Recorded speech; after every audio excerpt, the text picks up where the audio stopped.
What's up, everyone? We are diving back into the multiverse today for another epic. What if Hokage Naruto got Harem with Tsunade and Temari Part 3?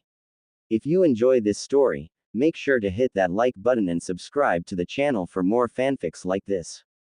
Now, let's dive right into the fanfic.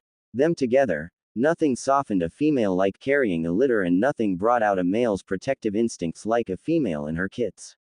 But it was just his luck that humans didn't react to the natural things in life like every other creature on the planet.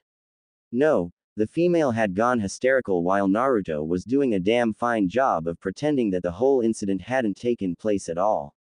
But still, the Kitsune was optimistic that his plan would work in the long run. Instinct always won out in the end. His thoughts were interrupted by voices belonging to the two involved in his plans. He wanted to shriek in anger when he heard Naruto tell the female that he would not be joining her for the midday meal before leaving his den without a backwards glance. Naruto's day didn't get any better once he was at the office. On top of the blinding headache, the first he had had in his entire life. He was feeling guilty about Kakashi's arm as well as for yelling at Temari the night before.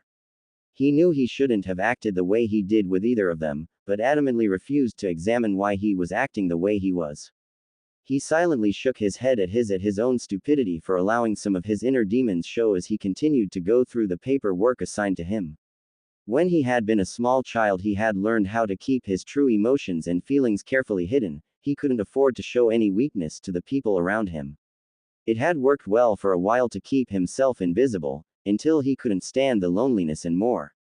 That's when the whole prankster bit had come into play, and it had also worked well to conceal how painful the villagers' words and actions were.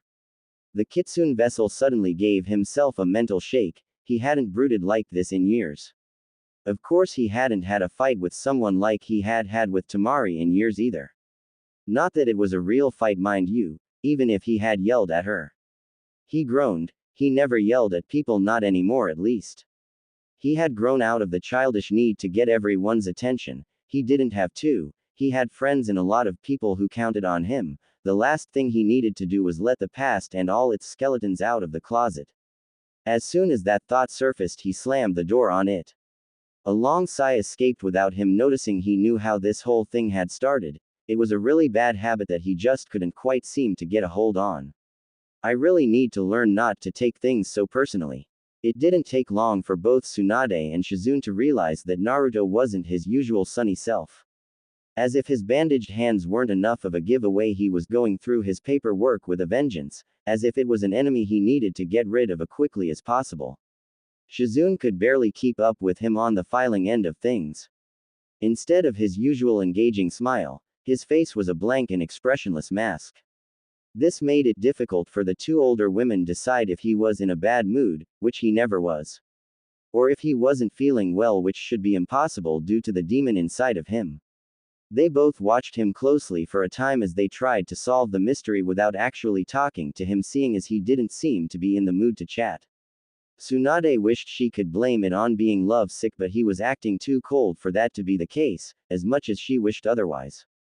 His mood became quite clear when Tsunade received a letter from a village along the northern border of Fire Country. The elder there was always more eager to deal with Naruto than anyone else from Konoha, probably due to the fact that he was considered by many to be second in command of the ninja village.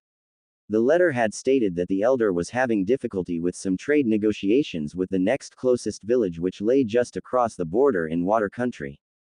The man requested that if negotiations failed to proceed soon, that Tsunade send Naruto to assist. Naruto's reply upon hearing the letter read aloud shocked both women so much it left them both gaping at him. Tell them to grow a backbone and deal with it them fucking selves. He then buried his nose back into the mission reports that he was filing. Shizune turned worried eyes to her leader. It was obvious now to both women that something was definitely amiss to put the young man in such a foul mood. His body language had changed slightly and was now yelling, "Don't talk to me or I'll bite your head off."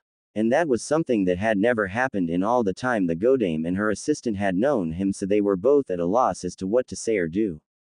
Finally, with a silent look of understanding between them, both ladies decided to give the brooding young man some space for the time being. Even though Tsunade wanted to demand he tell her what was going on that instant, she had a feeling he wasn't up to talking just then. It was just about noon when the Hokage decided that she had had enough of the brooding silence that permeated her office and was about to interrogate Naruto within an inch of his life if she had to. Lucky for him, a knock sounded on the office door, interrupting her plans. Tsunade sighed. Why was she always interrupted? Come, she called. Her hopes that this would be a quick diversion died when the head of the Anbu, wearing his bear mask and long black robe, strode through the door, followed by 3 other masked Anbu. Even though they wore their animal masks, Tsunade immediately recognized Hyuga, Neji, and Uchiha Sasuke. This was obviously about something very serious. Both the young geniuses were present. She sighed in frustration. If it wasn't one thing, it was another. Naruto felt the tension in the somberly uniformed Anbu caption even as he recognized Neji in his tiger mask and Sasuke as the hawk. He suppressed a growl at the sight of the third Anbu with the deer mask. That was the asshole who falsified his report. Yeah, well, since you already scared him shitless with that threat about Gaara, I doubt you'll have any more trouble with him. Pushing away from the small desk he occupied, which sat in the corner of Tsunade's office, Naruto got to his feet and moved to take his place behind and to Tsunade's right, his hands clasped loosely behind his back. He was ready to do her bidding but also to better witness the proceedings. He could feel the Anbu commander's eyes on him. The man was very tense for some reason. Naruto was sure that they would find out the cause very soon. Hokage-sama. The bear-masked figure bowed low. Might I have a word with you in private? Both Naruto and Tsunade gave the man the same strange look, one eyebrow raised in query, though neither of them noticed. If you wanted to speak with me alone, Captain, why pray tell are 3 of your men with you? Tsunade asked, curiosity clear in her voice. Although they have not yet been briefed, my men are permitted to hear this information. It is the reason they have accompanied me, was the deep-voiced reply. Tsunade resisted the urge to grind her teeth together. It seemed like recently there had been a number of little indications that her Naruto wasn't as well liked in certain circles as she had previously thought. If your men are to remain, then my protege will as well, she stated firmly. The dark-robed man cleared his throat rather nervously as he reached inside his cloak and pulled out a scroll, which he then handed over to her. The Godame didn't hide the puzzled look on her face as she took the document. It looked like a standard issue report scroll, and she wondered why it hadn't been with the others that came in earlier at morning. She immediately broke the seal and opened it. The questioning look quickly turned to a scowl as her eyes skimmed what was indeed a report from the previous night's patrol. Her light brown eyes flashed with anger as locked gazes with the masked man. You expect me to believe this? She growled as she passed the scroll to Naruto. The cloaked Anbu looked like he wanted to snatch the document away from the demon vessel, but the Hokage's glare held him in place. So just what were you planning on doing, Captain? Her voice was cold enough to freeze a man's blood. Meanwhile, Naruto was starting to see red as he too skimmed through the report. Arrest him, at least until it can be confirmed either way. We cannot afford to let an incident like this to damage our alliance. The caption's words were cut short when the scroll was crushed in Naruto's white-knuckled grip. It was taking every ounce of the blonde's willpower not to put his fist through something.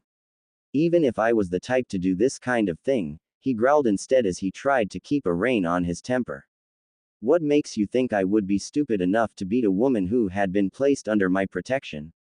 Both Neji and Sasuke's eyes widened behind their masks as they pieced together the conversation and realized that they had been brought along to arrest their friend. The 2 Anbu exchanged discreet glances, silently communicating with each other before turning angry white and black eyes on the 4th member of their party, who by lack of reaction to the proceedings gave them both the feeling that he had something to do with the situation. Although neither of the clan geniuses would ever speak of it or even admit it out loud, they both owed Uzumaki, Naruto, for putting himself on the line for them. And not just on missions either. Their loyalty to him came before anything else. I believe I would like an explanation for all of this, Neji stated in his smooth, almost quiet voice as he reached up and removed his mask. As would I, Sasuke added, mirroring the Hyuga's actions and removing the hawk carving from his face. The Anbu leader turned in surprise and sputtered when he saw their uncovered faces. That, along with speaking out of turn, was a serious breach of conduct. Their actions, however, helped soothe Naruto's anger. It told him that at least they weren't going to be easily convinced that he was guilty. The whole situation could not have happened on a worse day. He was already in one hell of a bad mood. Tsunade took control of the situation as she slowly got to her feet. Her very movement demanded attention. I would think you would be less inclined to jump to conclusions, Captain, considering that there has already been one falsified report about my heir this week. The Hokage voice was calm but stern. She did not miss the Hyuga and Uchiha's reactions, slight as they were to her revelation. Perhaps I am simply not biased, Hokage-sama. The sneer was very evident in the captain's voice. Tsunade gasped at the insinuation. Naruto's fists clenched, ready to pound the man within an inch of his life. I would really like an explanation, Godame-sama. Sasuke interrupted the set-down Tsunade had been about to deliver. Instead, she directed her next words to Naruto's two friends. 2 days ago, a report from a night patrol stated that Naruto had chased a very distressed woman through the streets before capturing her and dragging her to his apartment. At least that's the short version. That's preposterous, Neji stated simply as he crossed his arms, his mask dangling from his left hand. The Godame nodded her agreement. Now this report states that he was seen beating the same woman last night in his apartment. Again, Tsunade didn't bother going into the details. Someone has been falsifying their reports. She finished with a glare at the captain for allowing such a thing. I wonder who that could be. Naruto's voice dripped of sarcasm as he fixed his hard blue eyes on the deer-masked Anbu standing behind the captain. 2 pairs of eyes, one black and one white, followed the direction of his gaze to fix on the same man. If looks could kill, the man would have died a rather horrible and painful death. How do you know this report is false? The cloaked captain asked. I have not seen you question the one whose conduct is in suspect, or has he already told you of this incident? Tsunade had to admit that the observation was fair. Naruto, she turned her light brown eyes to him. You read the report, what do you have to say about it? Burn it along with the asshole who wrote it. The Kitsune vessel really wished he could speak his thoughts, or better yet act on them, but the more logical side of him came to the rescue again and he swallowed the retort. The last thing Naruto wanted to do was relive any part of the previous night. It had been bringing up a hell of a lot of old memories. Memories that he had been sure he had put behind him, sealed in a box and thrown into the dark depths of his mind. In fact, now they seemed hell-bent on resurfacing, and it was all he could do to ignore their existence. Like now, it seemed that every word that was spoken was dredging up one thing after another. But he pushed them aside yet again. He had to deal with this problem before he could put old ghosts to rest. But where to start? He couldn't very well tell them the reason behind Temari's tirade. That was private and up to her to disclose if and when she chose to. Choosing his words carefully, Naruto cleared his throat slightly. As you already know, Hokage, my house guest has been having a difficult recovery. He paused momentarily while Tsunade nodded. Last evening she became upset while we were having a discussion and quickly went into hysterics. That is where most of the yelling came from. She was very agitated and began pacing. Eventually I was able to get close to her but was forced to take her by the arms and give her a light shake in order to get her attention. Yes, I did yell at her at one point, but I did not, at any time, strike her. Somehow Naruto was able to get through his narrative rather quickly and professionally with his voice at a normal level of volume. If he wasn't in such a bad mood, he would have been proud of himself for keeping his cool during the whole thing. There you have it, Tsunade announced in a breezy tone. Nothing to worry about. I know that Temari-san has been distressed over some recent events. Her behavior is not surprising. The fourth Anbu suddenly stepped forward and spoke for the first time. Surely you're not going to believe his story so easily, Hokage-sama. He protested. The young man didn't seem to notice the 4 sets of eyes glaring at him, even though one belonged to the Godame herself. But you expect me to believe your version just because it's on paper? Her voice was dangerously low as she asked the question. It does appear to be one man's word against another. The captain commented as he folded his arms thoughtfully. His change in stance made it very clear that he was now reassessing the situation before him. But it does have a simple solution, Sasuke stated after a brief silence. Indeed, Neji agreed. There is a third party involved in this affair. Why not ask for her version? The 2 blood limit masters nodded in unison as they agreed with each other while the other members of the room seemed to blink at them in surprise. That is very true. Tsunade finally nodded after realizing that it would indeed be the quickest way to end this discussion. As much as she would like to simply order the man who wrote the report be flogged, she had to have proof before going too far. I will have someone fetch Temari-san at once. She then rang for Shizune. Tsunade, I don't think you should ask Temari to come here under the circumstances. Naruto protested. All eyes turned to him, but he did his best to ignore the questioning looks he was getting, especially from his friends. She was very distressed last night. I don't think it would be good to drag her across town for something like this. A convenient excuse. The still masked, unnamed Anbu snorted. But he is right. Tsunade thoughtfully tapped a finger on her chin. The added stress would not be good for her recovery. I will go visit her instead. With that, the Godame stepped around her desk just as Shizune walked through the door in response to her summons. Might I accompany you, Hokage-sama? The Anbu captain requested with a slight bow when Tsunade had finished giving instructions to Shizune. The blonde woman considered him for a moment before replying. I think you should. It will resolve this issue much faster. The cloaked man bowed again as Tsunade turned to the other 4 men in the room. All of you remain here, we will return shortly. Tsunade. Naruto's voice stopped her as she was moving towards the door. Turning, she gave him a questioning look. She's not feeling well, try not to upset her again. The old medic nin smiled slightly by way of reply before exiting the office with the black cloaked figure of the captain trailing behind her. Naruto waited for the door to close before he moved back to slump against the wall. He hated to admit it, but he was relieved Temari wasn't coming to the office. He just couldn't face her yet. For some reason he hurt just at the thought of her. It wasn't logical, he really wasn't more than her temporary protector. He knew she hadn't meant any of the things she said and that none of it was directed at him, and yet a part of him was afraid that she did mean it. So it still affected him. It really had nothing to do with him, but he took it personally. Closing his eyes momentarily, he stuffed his sore hands into his pockets. The whole situation was giving him one hell of a headache. Again, the big shinobi's body gave off the convincing image of being completely relaxed and calm as his golden lashes lifted in time to see both Neji and Sasuke making their way towards him. They both had a very intense glint in their eyes as they rounded Tsunade's desk and came to stand in front of him. Naruto knew those looks, they wanted information. He was about to get grilled for details. Very subtly, as was the Hyuga and Uchiha way, of course. The blonde inwardly groaned he was not in the mood to be friendly and chit-chat with his buddies. No one spoke for a few minuets as the 2 Anbu secured their animal masks to their belts. All 3 purposely ignored the room's 4th inhabitant. The white-eyes man was the first to break the silence.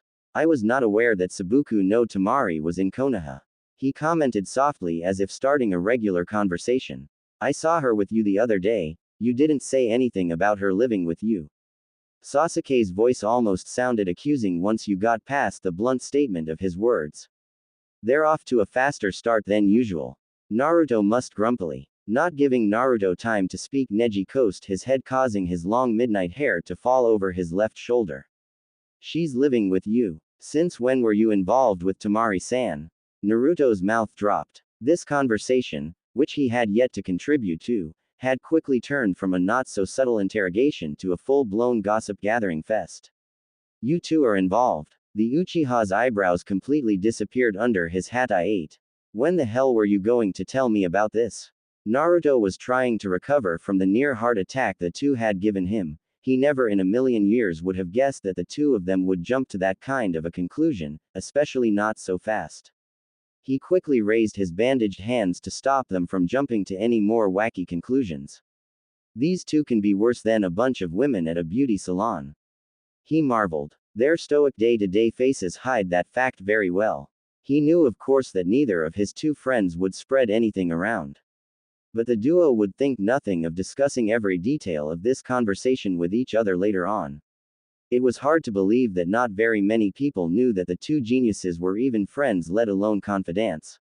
They had been since Neji was ostracized from the Hyuga clan nearly 4 years before and taken up residence along with his wife in one of the small houses inside the massive Uchiha compound. Naruto didn't realize that his thoughts had wandered off until he heard Sasuke chuckle lightly. That much of a distraction is she? He didn't bother to hide his grin. The Uchiha had been waiting for too many years for the chance to tease his friend about the woman in his life. Despite his best efforts, Naruto felt a flush creep up his face. You two are worse at jumping to conclusions than Sakura and Ino. He told them. At his words, the straight-faced Hyuga cracked a grin to match Sasuke's. Enlighten us then. Just what conclusions have we jumped to? He asked. We are not involved. She is simply staying with me until her brothers arrive. Naruto muttered defensively. Sasuke's lips twitched, threatening to break into another grin. Are all the hotels full? He asked, his voice dripping with sarcastic innocence. Naruto groaned as he realized that he should have started at the beginning.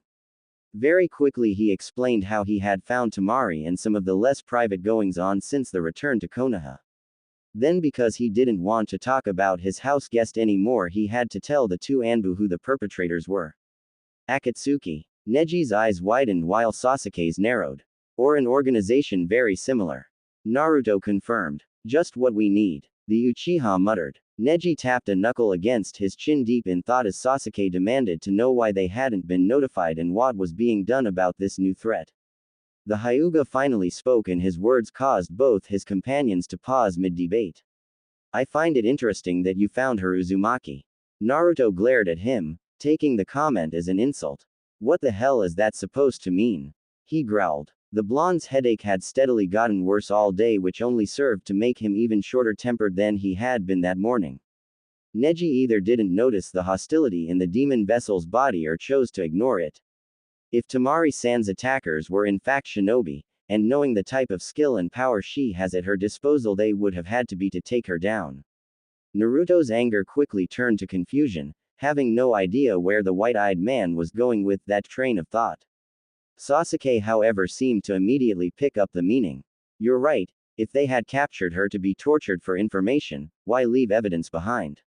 Exactly. Not only did they blatantly leave her body intact, they didn't make sure she was dead either. Neji confirmed with a nod. Naruto finally clued into what the two were thinking and found their reasoning was so blatantly obvious that he wondered why he, or for that matter Tsunade, hadn't thought of that before. Of course, these two weren't considered geniuses for nothing. You think they left her there on purpose? He asked, still a little unsure of the idea. Both dark-haired men nodded.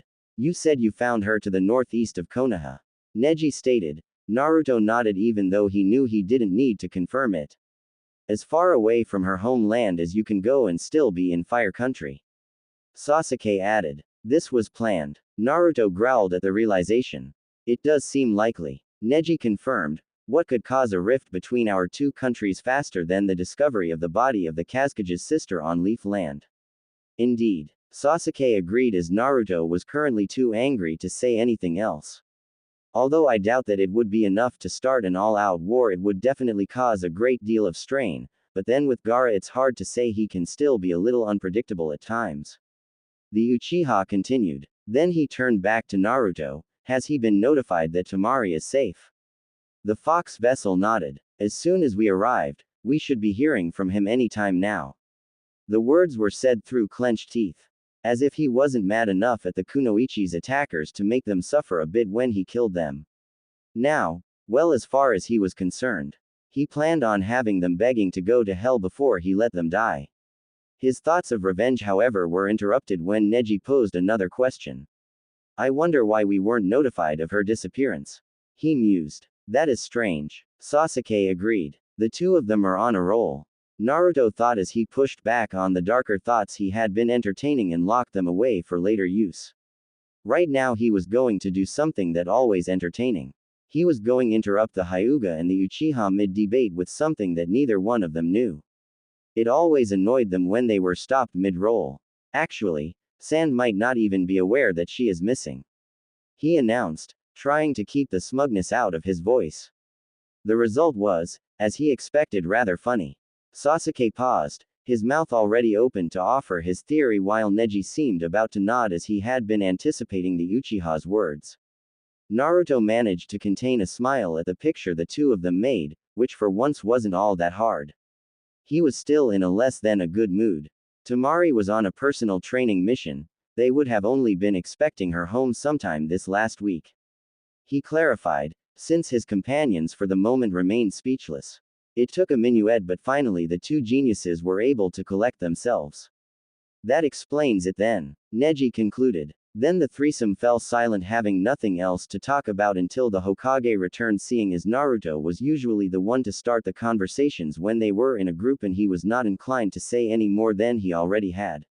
Temari discovered that she had an answer to another one of her questions as she toweled off her body after having a bath. It had only been a matter of time before depression reared its ugly head and it looked like it had finally arrived. She was definitely feeling depressed.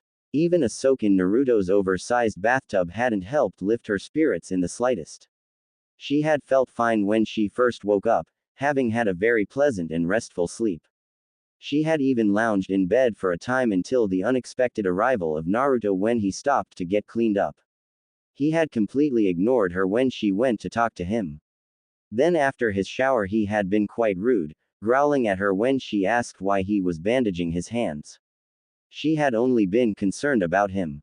As if that hadn't been enough to stop her from making an attempt to apologize for acting crazy the night before. He had then informed her that he wouldn't see her at noon as he had something else to do and she would have to fend for herself. Not that she really minded being left alone, she was fully capable of making herself something to eat. It was the way he said it, his tone of voice had convinced her that he must be mad at her. Or at the very least now found her too disgusting to stay in her presence. And now, a couple hours later, she was even more convinced of that fact. Not just one of them, both of them. He was mad at her for being so disgusting. Then all her negative emotions seemed to snowball on her as she recited every failure she had ever committed, until now she found herself well and truly depressed. And all that was accomplished without once thinking about the reason for her meltdown the previous evening. She was completely avoiding the issue actually. If she didn't think about it she wouldn't have to acknowledge it. The Sanjunin stood staring at the fog-shrouded mirror hanging on the wall. She didn't bother to wipe the reflective glass clean. She found the distorted image of her body depressing enough and didn't want to have to look into her own eyes.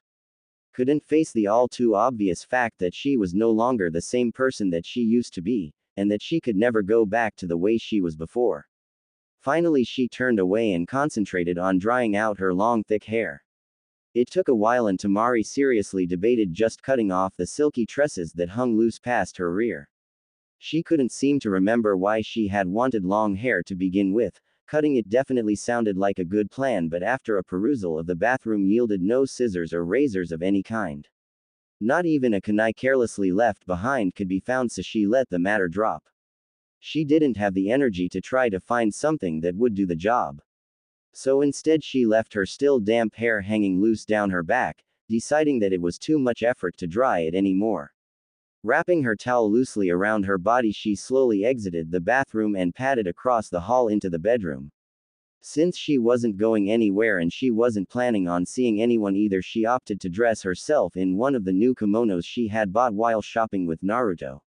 She discarded the royal blue one which had a gold chain design on the cuffs and along the edges. It was entirely too cheery to wear on a day like this. Another with a variety of purple swirls on it was also discarded. Why did I even buy those stupid things? She asked herself in disgust. Finally she found one that was solid black with only a thin white border. The garment fit her mood perfectly. Dropping the towel carelessly on the floor she shrugged into the long kimono. Not bothering to put on any undergarments, it was just too much effort. Once the sash was tied and her hair pulled out of the back she crawled back onto the unmade bed and curled up on top of the rumpled covers. She suddenly felt tired, worn out. Even if it wasn't quite noon yet, it had been a long day as far as she was concerned. The first knock on the door was ignored, she had just gotten comfortable. The second moments later had her sitting bolt upright. Maybe it's my brothers. I'm coming. Temari yelled as she scrambled off the bed. She was just about to the bedroom door when she realized that the thin kimono was all she wore. Not that her brothers would notice, but she didn't want to greet them that way. Quickly backtracking, she untied her sash and donned underwear and a loose tank top before tying it back into place as she trotted into the living room. She felt much better prepared now. Her hand reached for the deadbolt when she once again paused. Worry returned. If it was in fact her siblings at the door, she would have to explain what happened to her. fine golden brows furrowed as all the excitement of reuniting with her family died as suddenly as it had come. Temari didn't want to talk about any of that. She had managed to avoid even thinking about anything connected with the incident all morning and really had hoped to keep it that way. Another knock startled her out of her stupor. Oh well, I can't tell them to go away now. Sighing in resignation, she unlocked the door and swung it wide. The people who greeted her made her heart stop. Instead of a redhead and a painted face, she had a blonde Hokage and a bare-masked Anbu staring back at her. Temari tried to swallow the lump that suddenly seemed to be lodged in her throat. They've finally come to question me. Her mind shrieked in alarm. She wanted to talk to these people about her ordeal even less than with her brothers. Actually, it was a toss-up, she decided as she stared at her visitors. Gaara and Kankuro freaking out versus strangers pretending to be compassionate. Temari-san. Tsunade finally broke through the awkward silence that had fallen. The girl in front of them looked like a bird who had looked into the eyes of a cobra. Her eyes were wide and staring. May we come in for a moment, my dear? Temari nodded her head and reluctantly stepped aside to allow the two unexpected visitors into the apartment. Hinata hummed to herself as she reached the top of the long staircase and headed for the apartment that belonged to her dearest friend. Arriving at the door, she shifted the box of cakes along with several books into her left hand before knocking on the door. The wooden barrier swung open and Hinata was surprised upon seeing who had opened it. Tsunade-sama. Concern immediately followed on the heels of the unexpected sight of her mentor. Is Temari-san all right? The Hokage smiled, but it did not reach her eyes. She is well. We were just asking our guest a few questions, Hinata. Please come in. We were just leaving. With that, the robed blonde stepped aside to allow Hinata into the apartment. The Byakugan user was barely able to hide the start she experienced when she saw the imposing form of the fully cloaked and masked Anbu captain standing just inside the room. She wondered at their presence, but the thought was pushed aside when her eyes landed on Temari, who stood beside the living room couch. The golden-haired Junin was quite a sight. Her hair hung around her in tangled disarray while the black kimono she wore made her look very pale. But it was less her appearance than her demeanor that caught Hinata's attention. Temari's silver eyes were bright with anger while her hands had a firm grip on the material at her thighs. We'll be going now, Tsunade announced, and the Anbu immediately walked past Hinata and out the door. Sorry for disturbing you, Temari-san, and thank you again for your help. The Hokage bowed politely towards the Sand Kunoichi before nodding to Hinata and walking out the door. The click of the latch as the door closed echoed loudly in the quiet room as the two women eyed each other silently for a moment, Hinata being temporarily at a loss for words. Finally, Temari collapsed on the couch with a growl. What do you want? She snapped irritably. Used to dealing with less than cooperative patients, the white-eyed woman ignored the negative tone and proceeded to the kitchen area. I thought I would stop to see how you were doing and maybe have tea and a chat without the little ones around. She answered in her most cheerful voice. She quickly put water on the stove to boil, all the while watching Temari out of the corner of her eye. The paleness of the Sand Nin's face worried her. She looked to be under a lot of stress, which was understandable considering what was happening to the woman, but still it was a worry. But none of her concerns or any of the curious questions she kept to herself showed on her face as she once again picked up her bundle and carried it into the living room and set it down on the coffee table. I brought some snacks as well as some reading material I thought you might be interested in. Smiling brilliantly, she took a seat in the large armchair across from the couch. So how are you feeling today? She asked, allowing some of the concern she felt show on her face. Temari sighed as she sprawled out even more across the couch. Tired. Last night was a little rough. Hinata nodded. I'm not surprised. Your body is trying to recover as well as adjust to all the changes it's starting to go through. There was no reply, but Byakugan user didn't miss the slight tensing of her companion's body. She appears to be in a bit of denial. Not surprising, but I think I was right in guessing that this baby wasn't planned. So have you heard anything from Sana yet? She asked, trying to change the subject enough to put the other woman at ease. Not yet, but I'm sure they will be here any time now. Temari replied as she draped an arm over her eyes. I see. It will be good to see them again. Hinata replied, referring to Temari's brothers. Then deciding to do a little fishing, she added. Will your other half be with them, do you think? So it wasn't subtle. but the Hyuga had learned over the years that subtlety could be very overrated. Temari lifted her arm enough to give Hinata a weird look with just her right eye. My what? Hinata smiled. Your other half, significant other, boyfriend, partner, fiancé, take your pick. Temari's body went as rigid as a board and her arm once again covered her eye as her head turned away. All these movements were barely discernible to the untrained eye, but Hinata was an expert on reading body language and all the movements combined worried her. I don't have anyone like that. Temari finally confessed. The Sand Nin's voice was rough as though she was trying to hold back all emotion.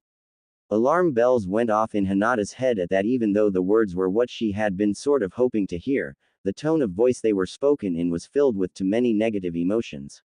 Silence fell for a time while the dark-haired woman tried to figure out what that nagging thought in the back of her mind was. The whistle on the kettle went off indicating that the water was boiling, so she quickly went to make tea. She had visited Naruto enough to know where everything was.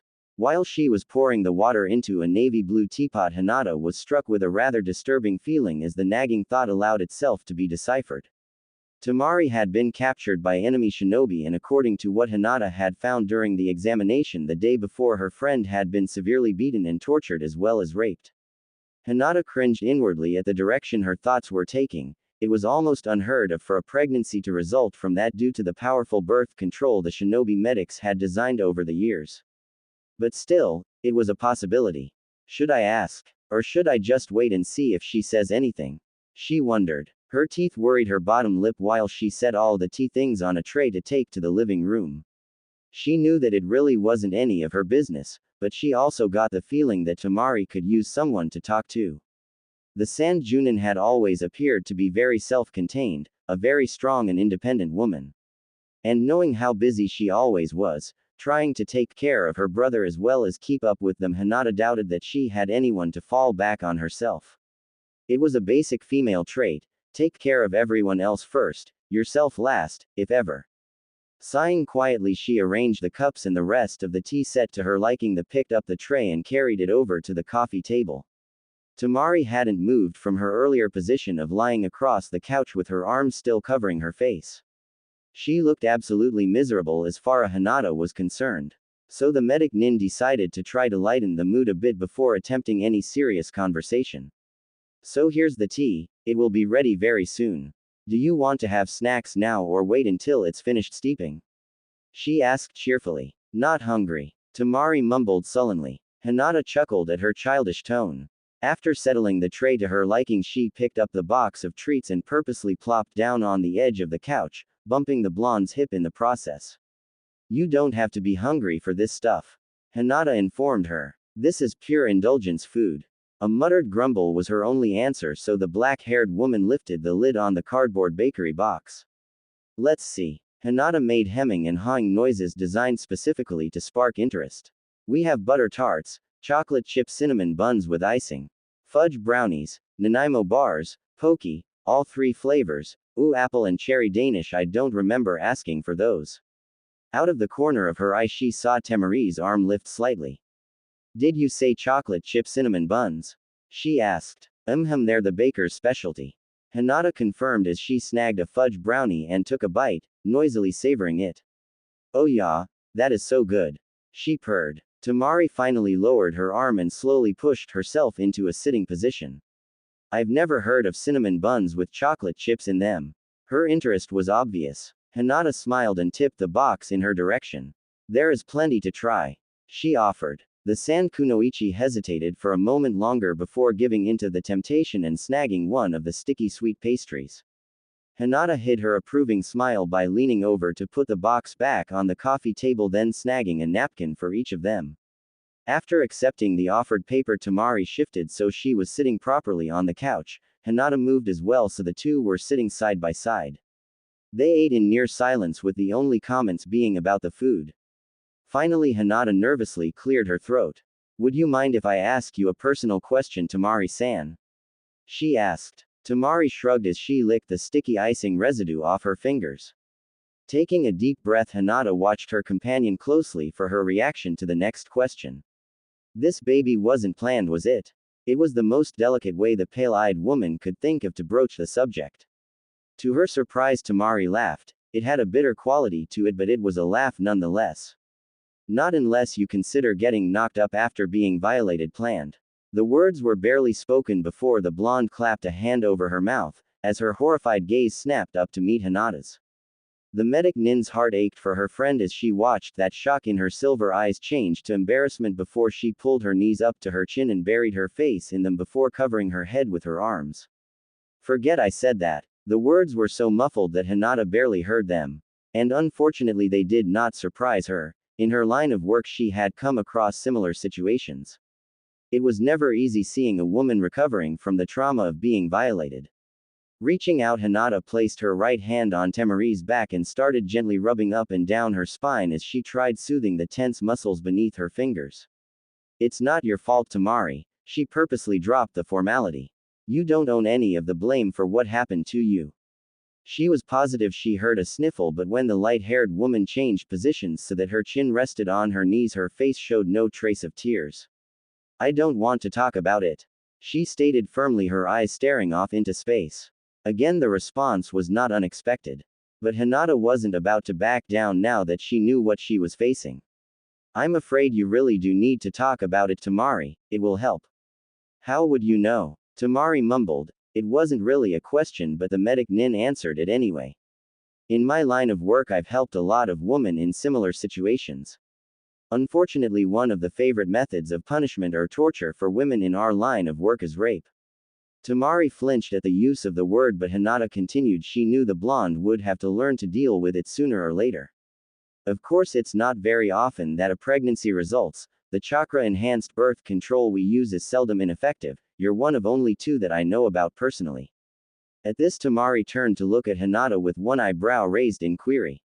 Her question was not what the Hyuga expected. You use chakra-enhanced birth control? Hinata sputtered, momentarily rendered speechless as her mouth opened, but no words came out as she tried to follow the sudden shift in topic. The medic in her wouldn't let her return to the original topic until she clarified something. Sand medics don't make their contraceptive potion with chakra. At that, Temari shrugged. I wouldn't know, I've never touched the stuff. What? Hinata's voice came out as a strangled squeak, and she was sure her eyes had to be as big as dinner plates. You've never used it? Not ever. Another shrug. Why would I? I've never been in a relationship that required it. The black-haired woman had to take a moment to remind herself that her companion was in fact 3 years her senior and not the 13-year-old cadet that her last question made her sound like. She was having trouble finding the right words to respond that wouldn't sound A. shocked or B. outraged. Ever the diplomat, Hinata cleared her throat and hoped she wouldn't offend her friend. In Konoha, it is standard procedure for all kunoichi to be on a contraceptive while on active duty, unless of course she is trying to conceive. Hinata tried to force a smile and wasn't having much luck. I guess I assumed that other villages were the same. Temari seemed to be a lot more comfortable with this conversation because she folded her legs underneath her and reached into the bakery box to snag a strawberry pokey stick and stuck it in her mouth before turning curious eyes to the still slightly stunned Hyuga. Why is it standard procedure? Just in case of capture. Could this conversation get any weirder? Hinata wondered as she slowly nodded. That, and since the teams are mixed, it's just in case teenage hormones get out of hand, you know.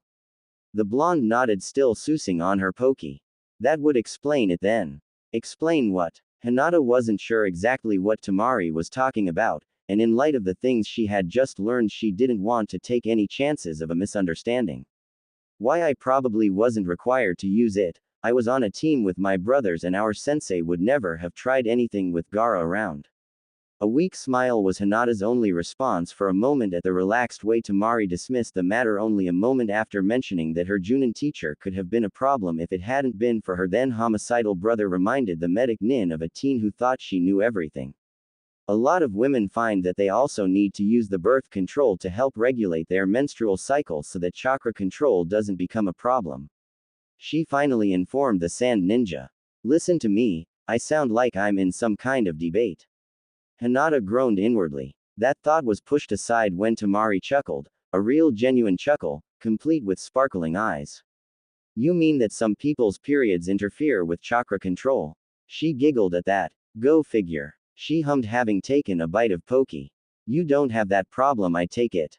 Hinata murmured, as she wondered why the older woman had taken her words as if it was brand new information. Not at all, it's the other way around actually. Temari replied after swallowing her treat. It's the one thing I love about that time of month, it's like a massive power boost. Hinata was floored. She had never heard of someone's menstrual period having that effect, and she said as much to Temari. Interesting, was her only response. Finally, Hinata decided that she had been sidetracked long enough. She felt that she really needed to speak to her friend more about her ordeal, and now that she knew the truth, she wanted to see what the Sand Kunoichi was planning to do about her pregnancy. I think we should get back to our original topic, she told Temari gently. The silver-eyed woman's face immediately lost all of its animation. I said I don't want to talk about it. Hinata sighed. And as I told you before, you really should at least once, it will help a lot with the healing process. I've already talked about it once and that was more than enough. Temari snapped as she tossed the half-eaten poke stick onto the table. Hinata was a little surprised. Naruto? She asked simply. The blonde nodded. Naruto, he had to listen to all the gory details during one of my more hysteric moments. Well, isn't that interesting? The white-eyed woman mused to herself. It sounds like the two of them have been through a lot together the last little while. And they're still talking to each other, that's good. Aloud she said. Well then why don't we talk about your plans then? Again one golden brow raised in query.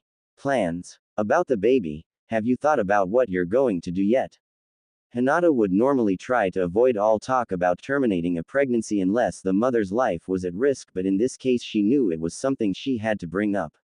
She had to make sure that Temari knew what all her options were. Temari's reaction to her question was much more dramatic than Hinata had expected it to be. Her face immediately crumbled as she burst into tears before burying her face in her hands, doubled over and started to sob violently. Her flaxen hair fell forward around her shoulders, concealing her face completely. Quickly recovering from the shock of seeing the strong wind summoning Kunoichi fell apart in under 5 seconds, Hinata moved so she could pull the older woman into a comforting embrace. Hinata lost all track of time as she let her companion cry until she had no tears left. To the Hyuga's relief, once Temari managed to pull herself back together somewhat, she was more willing to talk about the dilemma she found herself in.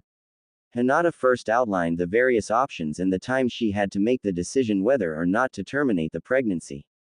And then, since Temari surprised her yet again by asking what to expect in the event she kept the child, the Hyuga went into details about her own pregnancies as well as what it took to care for a child. The talk quickly became more like a friendly conversation, with the two women finally drinking the tea and enjoying the desserts Hinata had brought along. It soon became apparent, and when questioned, Temari did admit to having very little knowledge about childbirth as well as other things many women took for granted. The Sand Kunoichi revealed that after her mother died when she was 4, she had had very little contact with other women and that her training had been restricted to the same regimen as her brothers rather than that of other Kunoichi. She was a warrior, a weapon, and that was the end of it. After that revelation, Hinata pulled out the package of books she had brought, mostly on pregnancy and nutrition. The Hyuga felt that her friend would have a use for them no matter how she chose to handle her current situation. Once Hinata was satisfied that Temari had all the information that she could give, and making sure the blonde was no longer as distressed as she had been earlier, the medic decided to take her leave. She had children of her own to look after and she couldn't make Temari's decision for her. I should probably get going. She smiled as Temari voiced her disappointment. I'm still not sure what I'm going to do. The Sand Junin admitted as she followed Hinata and got to her feet. Just promise me one thing. Hinata said, her voice serious. Don't have this child because you feel you have to. White eyes caught and held silver. A child deserves to have a home where they are loved and accepted unconditionally, not because it's a duty. A long silence hung in the air before Temari finally nodded her understanding. Hinata gave her arm a reassuring squeeze before heading for the door. The Hyuga had just slipped on her sandals and was reaching for the doorknob when Temari's voice stopped her. Hinata, if I go to the hospital, will you be the one who does it? The black-haired woman felt her heart clench at the mere thought of performing an abortion. She shook her head but didn't turn around until she was certain her composure wouldn't fall apart. I'm sorry, I will not perform that kind of procedure. I will go with you for support if you wish me to, but I cannot take a life like that. Temari nodded her understanding and Hinata quickly took her leave. She was exhausted. The whole afternoon had been very demanding emotionally and the gentle woman's heart ached for her friend for having to face such a hard decision. Now that she no longer needed to keep up the strong professional front, she felt tears threatened to spill from her eyes. She kept a quick pace as she headed home to the Aburame compound.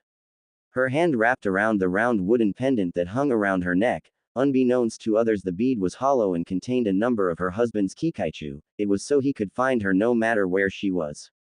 The tiny bugs could also alert their master if Hinata was in distress, which the pale woman currently was. Inside one of the large indoor atriums of the main house, Aburame Shino slowly got to his feet, his young son in his arms. He and his father Shibi had been instructing the 5-year-old Shani on how to communicate with her kikaichu hive when he felt the swarm inside him react to the signals being sent by those his wife carried with her. Hinata was upset, not in danger but in need of him nonetheless. Setting Hashin on the ground next to his toys, Shino turned to his father. Can you watch the children for a while? Aburame Shibi nodded, not bothering to ask why. He had long since gotten used to the unique relationship his son and daughter-in-law had. They always seemed to know when one needed the other and he never questioned their sometimes abrupt need for private time together. Shino turned and headed for the front door, not bothering to put on his dark glasses or oversized coat as he sensed that Hinata was just entering the compound gates. He was waiting for her on the stoop when she came up the walkway. One look at her shimmering eyes and he opened his arms, gathering her close as her arms wrapped around him as well. As soon as she was in her husband's warm embrace, Hinata started to cry. There were times as a medic that the cases she dealt with affected her greatly and she was glad she had a strong shoulder to lean on in times like these. Shino knew his wife often reacted strongly to her cases because she cared so much for the people under her charge. And even if it resulted in the occasional breakdown, the bug user wouldn't have it any other way. So he held her while his swarm made a low humming sound that reverberated through his body, the kikaichu's way of comforting her until she pulled back slightly to dry her eyes and gave him a small smile of thanks. Can you talk about it? Shino asked gently as he tucked some stray strands of hair behind her ears. Hinata's sad smile told him it was confidential and she couldn't actually tell him what was happening. He was relieved that at least she hadn't lost a patient. A death always hit her hard regardless of if she had known the person well or not. Where are the children? She asked when she was satisfied that she didn't look like a wreck. In the atrium with father. Shino replied. I need to hold them. She whispered. Her husband nodded and keeping an arm wrapped around her he led her inside the house. Well, now that everything had been straightened out, Tsunade turned to the Anbu captain who had just finished apologizing to Naruto. I trust you will see to it that a suitable punishment is arranged. You can count on it, Hokage-sama. The bare-masked man sent a hard look at his underling responsible for the false report. Naruto managed to keep the smirk off his face, but he couldn't resist torturing the asshole just a little bit. I warned you that involving Temari-san was stupid. You had better hope that her brothers don't find out. The tone of voice the blonde used made it quite clear that he was thinking of doing just that. The Anbu snorted. No one had to see his face to know that there was pure hatred written on it. His voice made it very clear. I couldn't care less about your threats, demon. You're the one who should be paying for your crimes. Naruto was glad that Tsunade's large desk was between them because it would have been extremely satisfying to punch the man in the face, but he knew that would only make things worse. There was nothing he could do about the people who still hated him because of the demon he carried inside him. Tsunade wasn't nearly as forgiving as her protege. Do you realize that you could have created an incident between us and our allies over your little revenge? She growled as she got to her feet. It was bad enough that you falsified reports and accused one of the Leaf's most respected shinobi, but to also involve one of Sana's diplomats in this is unforgivable. Tsunade's hazel eyes flashed dangerously as she spoke. To her disbelief, the Anbu shrugged carelessly. I've waited years to end that thing's days of freedom, he spat viciously. It doesn't matter to me who the whore was. Tsunade wasn't the only one who was stunned silent by that speech. The tomb-like silence was shattered by a deafening roar as Naruto launched himself over the wide desk. Before anyone could blink, the big blonde had his right hand wrapped around the masked man's face and his forward momentum had carried them across the room where the Anbu was slammed into the wall with enough force to leave a dent in the plaster. No one calls Temari that. He growled, his blue eyes darkening in fury as his grip tightened until, with an eerie cracking sound, the ANBU's wooden mask shattered under the pressure. The remnants fell to the floor, leaving several cuts in their wake. Naruto didn't seem to notice. His palm covered the mon's nose and mouth as he gripped his skull and slammed him into the wall again. Never again the body connected with the barrier. Do you understand me? The wall cracked under the pressure of yet another collision. Shit. The Uchiha and Hyuga moved as one as they were finally shocked out of the momentary paralysis they had been trapped in. Each one grabbed an arm and tried to remove their friend from the now unconscious man he still had in his grip. Naruto. The Hokage screamed, having found her voice after also being frozen in place over the shock of the fox boy's actions. Naruto, however, seemed oblivious to those around him. Release him at once, she commanded when it became obvious that he had no intention of allowing Sasuke to pry his fingers from his victim's face. Neji quickly reached over to help his partner. With several touches of his fingers, Naruto's arm went numb, having had all the chakra cut off as well as some of the nerve endings frozen, which gave the Uchiha the chance to pry his now useless fingers off the unconscious Anbu. Once his hold was finally released, the captain was there to grab the limp body before it could hit the floor, while Neji and Sasuke dragged Naruto away from them. Tsunade shouted for Shizune as she arrived to inspect the damage done to the injured man.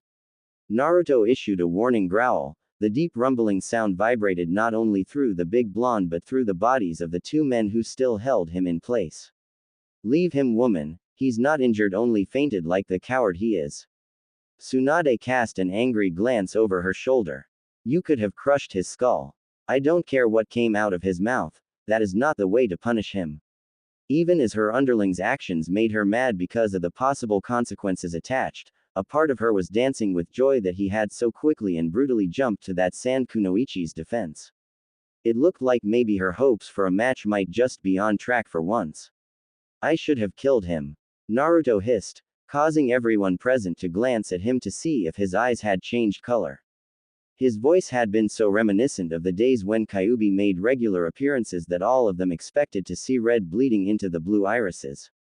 Sasuke and Neji especially found it very unsettling when they saw that that was not the case this time, when in fact there wasn't even the slightest hint of the demon's essence in Naruto's immediate area.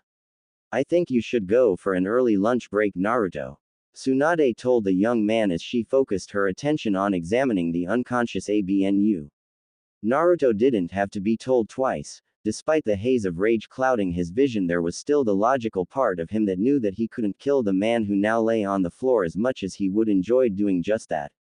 If there hadn't been any witnesses, he was sure that he would have without a second thought.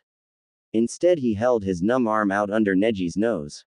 Fix it, he ordered. The Hyuga raised a questioning eyebrow as his white eyes clashed with vivid blue for a moment before reaching up and carefully unblocked the nerves and chakra paths in the blonde's right arm.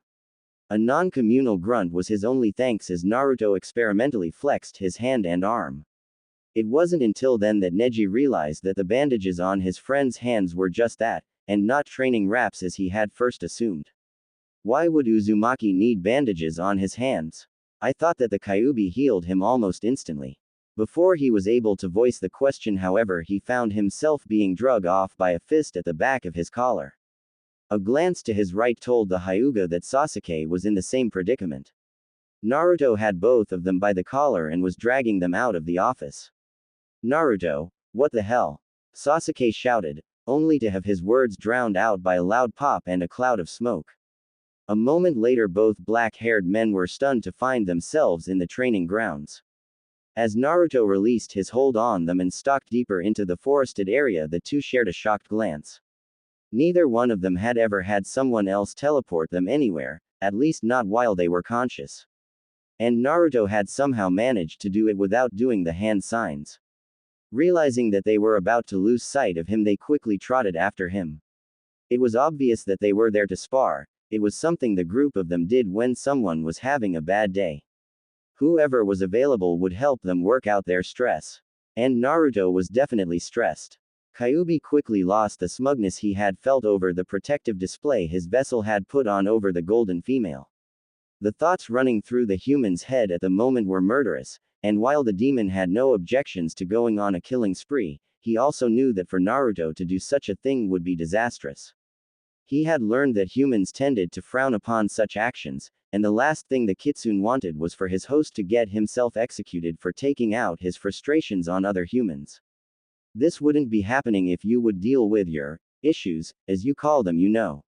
He spoke aloud even though he was well aware that Naruto could no longer hear him.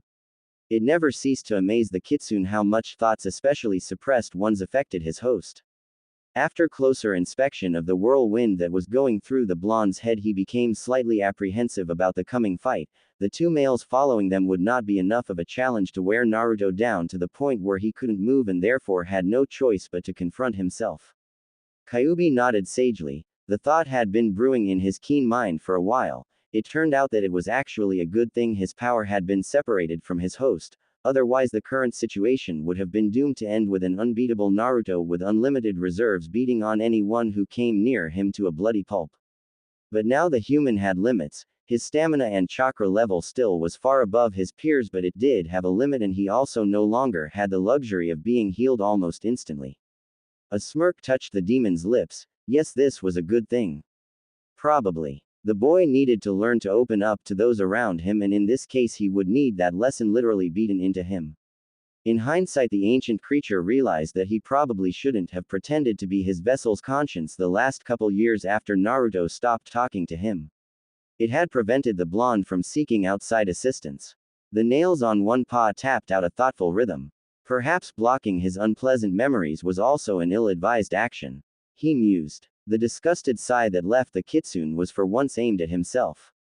If I had made this many mistakes in my own lifetime, I never would have lived long enough to get all 9 of my tails, if only humans weren't so difficult to figure out. The red and gold fox had to give himself a shake. He was starting to fall into the same thought patterns as his host. It was times like this that he wondered who affected who more. He was happily distracted, however, when he caught 2 more familiar scents in the air. Kakashi cringed as the sounds of bone hitting bone once again echoed through the trees. The silver-haired man was sitting up in a tree. His position was well hidden from the combatants below. The Junin had sensed Naruto's chakra in the training grounds while waiting for the boy at the ramen stand, so he had gone to investigate.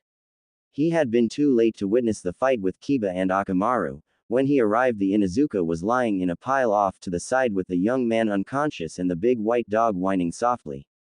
Kakashi shook his head. Those two still had a hell of a rivalry with Naruto, even if they ended up getting their asses kicked every time. Sasuke and Neji had then taken the blonde on as a team, and the Scarecrow saw the wisdom of their plan as even from a distance he could feel the rage rolling off the fox vessel in waves. How the hell can he still be in the same mood as he was 3 hours ago? Naruto never stays angry for this long. But what really concerned the copy nin more than anything was the fact that even now there seemed to be no sign of Kyuubi's power in the boy's chakra. And so he sat watching as Naruto effectively stopped or avoided every attack the Uchiha and the Hyuga sent his way. All 3 were at a standoff when Rock Lee arrived and was quickly dragged into a bout with the blonde. Kakashi watched in horrified fascination as the taijutsu match got started. Blow after blow was exchanged as the other 2 men stepped back to watch. Kakashi gently rubbed his bandaged right arm as he watched the 2 basically stand still and pound on each other. The copy nin had yet to go to the hospital. He had gotten to the doors earlier, but only because Naruto had been with him as soon as his former student had left, so did he. He hated hospitals, and unless he was too injured to protest or was drugged into one, he wasn't going. His arm would heal in time. Instead, he had asked a few people if they had noticed anything odd in Naruto's behavior in the last couple days. The answers were all the same. Unless you think him hovering around the blonde woman he's been with lately is something, nothing's different about him. After finding no clues that way, the Junin had gone off to find himself a nice shaded spot to think. He now had a theory, well, 2 actually, but he still needed some more information before any real conclusions could be made. And this fight could just be the break he had been waiting for. You are always a challenge to me, Naruto. Today had been a great day indeed. Lee's exuberant voice broke through Kakashi's thoughts, and he once again focused on the combatants below him. Both Naruto and Lee were down on one knee, breathing heavily. Has been. We're not finished yet. Naruto growled. Lee chuckled. But I am Sakura is expecting me and one should never keep a lady waiting. As one the two fighters straightened, one grinning while the other scowled. You do not appear to be in your usual good spirits, Naruto. Lee commented as he slid into sideways splits to stretch out his legs. What could be bothering you on such a beautiful day? None of your business. The blonde huffed between ragged breaths. Kakashi took note of his slow recovery time and wondered if he was going to continue to fight, even in that condition. The answer to the silver-haired Jonin came when Naruto turned towards Sasuke and Neji, presumably to continue their earlier spar. However, he managed one step before his whole body seemed to buckle, and he ended up face first in the dirt. Naruto! Lee exclaimed as he jumped back to his feet. All three young men gathered around their fallen friend. In an instant, Kakashi stood with them as well. He is unconscious, Neji announced quietly. I didn't think I had landed a blow that would injure him. Lee's brows knitted in worry. You didn't, Kakashi stated, causing the white-eyed Hyuga to nod in agreement. He simply ran out of chakra during your fight and used up his physical strength as well. That's impossible, Sasuke protested. With the Kyuubi's power, he's supposed to have unlimited reserves. Which brings up a question I would like to ask you, Neji. Kakashi said instead of replying. The Hyuga lifted a questioning brow. When your Byakugan was active, did you see any traces of the demon inside Naruto? Neji frowned. Now that you ask, I don't recall seeing it, but we were not sparing for very long. How about now? Inquired the copy nin. Sasuke and Lee both wore rather puzzled expressions as the veins around Neji's eyes stood out sharply as the Byakugan was activated. The long-haired man carefully scanned every inch of his fallen friend's body. You are right, Kakashi-san, there is no trace of the Kitsune anywhere in Naruto's system. But what could that mean? The Uchiha asked as a rather somber mood descended over the group. I have no idea, Kakashi replied. Well, I have an idea. Kyuubi growled in frustration. It means he's a stupid idiot. The demon was distracted from the rest of the conversation going on around his host's body when he felt a slight ripple roll through the walls of his prison. After a quick inspection, the snarl on his face was replaced with a toothy grin. Well, he chuckled. A small, almost invisible crack had formed in one wall of his cage. Quickly the craftily fox set to work forcing some of his powerful chakra through it. The crack widened under the pressure, not by much but enough to allow some of his power to once again seep into his host's system. So you're using chakra to keep the bars in place. The vulpine grin became almost evil. But if you use up all of it, what will hold me in place? The Kyuubi's celebration was short-lived, however, when it became evident that the crack was not going to get any bigger unless he blasted it full force. He did consider it for a short time but then decided that the resulting explosion of power would more than likely be felt by too many people and Naruto would simply lock him up again. So instead the fox decided that patience was better suited for this situation and he was rather interested to see what else his host would do when left to his own devices. But that doesn't mean that I can't heal him. With that he changed the tone of his power that was now flowing through the fissure. With any luck a small amount of chakra flowing through the crack continuously would keep it open. And eventually become wide enough to allow for communication. Kakashi left Naruto in Sasuke and Neji's capable hands while Lee carried Kiba home. The copy nin needed to find someone to go over his suspicions with, and his former underlings were not what he had in mind.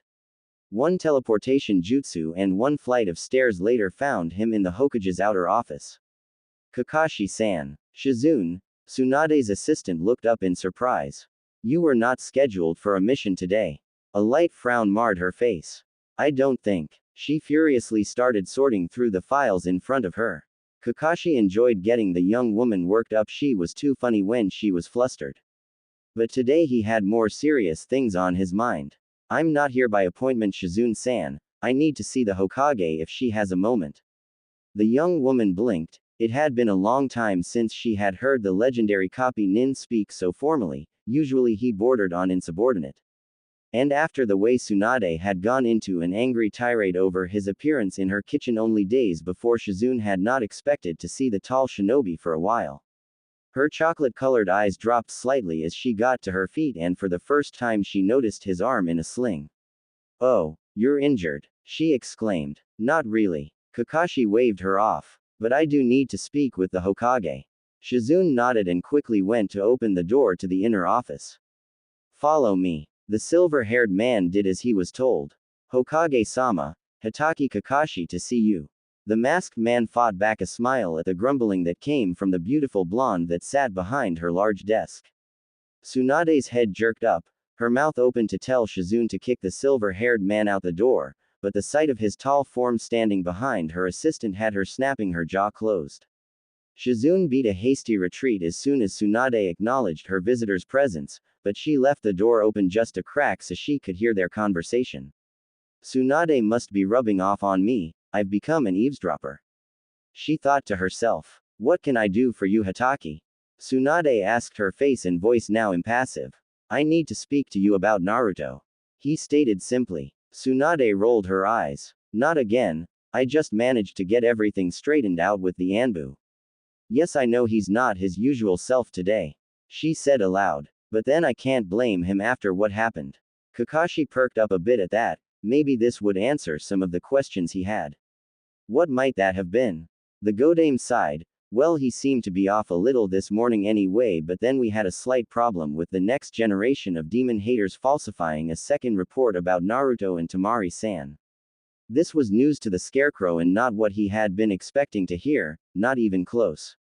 Naruto has been dealing with those kinds of people his whole life, why would he let it bother him now? He wondered. And then even that didn't explain why he had been in that bad mood first thing in the morning. Tsunade told him of the confrontation with the Anbu as well as what had started the whole thing. Kakashi was shocked. I assume you spoke with Temari-san about the allegations.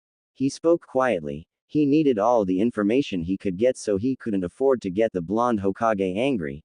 Yet. We did speak. She told the same story as Naruto but refused to say what had started their argument, for lack of a better word. Tsunade huffed. The girl flatly told me that it was no one's business but hers and got rather hostile over the whole issue. The San siblings do tend to get that way from what I remember. Kakashi remarked. She nodded. I know. Gaara can be infuriating at times the way he won't talk any more than is necessary. The copy nin decided to bite his tongue rather than point out that it was rather easy to irritate her no matter who it was she was dealing with. I wonder if that's what has Naruto tied up in knots today. He mused after a moment of digesting all the new information. What happened to you? Tsunade's voice interrupted that process. Kakashi blinked several times as he tried to decide how to answer. The Godame meanwhile was kicking herself for just having noticed the sling supporting the silver-haired mon's right arm. All the crazy business with Naruto and Temari this morning has got me wound too tight. She decided as she got to her feet just as Kakashi waved a dismissive hand. This is nothing really, Hokage, I just had a small accident this morning. The blonde woman rolled her eyes. The man really was the worst at coming up with excuses. Have you been to the hospital? She asked as she rounded her desk. Oh, it's not that serious. Kakashi stated even as he took a step back. No need to bother a medic for no reason. Light brown eyes narrowed as he once again tried to brush her off. Let's let a medic decide, shall we? She growled as she stalked up to him. Kakashi really wanted to get the hell out of there at that point. He had gone home and after cutting off his usual shirt had found an oversized one that he slid over his damaged arm to hide the splints and bandages holding it in place. It wasn't that he hated hospitals themselves so much as the fact that medic nins tended to give him the creeps. He just didn't like people who knew more about his body than he did. Stop right there, mister. Tsunade ordered. It was then that Kakashi realized that he had in fact been backing away from her. Muttering under her breath about elite babies when it came to checkups, she reached his side and summoned her chakra. Her lashes closed as she formed several seals, then lifted both hands, palms facing the man in front of her. Kakashi tensed as her chakra washed over him. Even if it didn't have any menace behind it, her power was a little overwhelming. He watched as a scowl crossed her smooth features a moment before her eyes snapped open. A little accident. Kakashi chuckled rather nervously, but before he could say anything she was pushing him towards a chair. Shizune. The brunette woman instantly appeared at the door. Yes, Tsunade. I'm dealing with a medical issue at the moment. I don't want any interruptions until I'm done. The Hokage ordered. Of course. Shizune was gone as quickly as she had come. Kakashi was practically shoved into a chair, causing him to grit his teeth against the pain that shot up his arm at the jolt. He wasn't positive, but he thought he heard her mutter something about egos and idiots. He was glad the mask covered the grin that was threatening to make an appearance. "Kunai," Tsunade ordered, holding out her hand. "Why?" the scarecrow inquired. Her demand had him nervous again. "So I can cut through all the material that's in my way." Her tone of voice was that of one talking to a child. "Can't you leave it in place while you work?" he asked, his voice sulky. "I wanted to keep this shirt." Tsunade rolled her eyes. "Your arm is shattered and you're worried about a bloody shirt."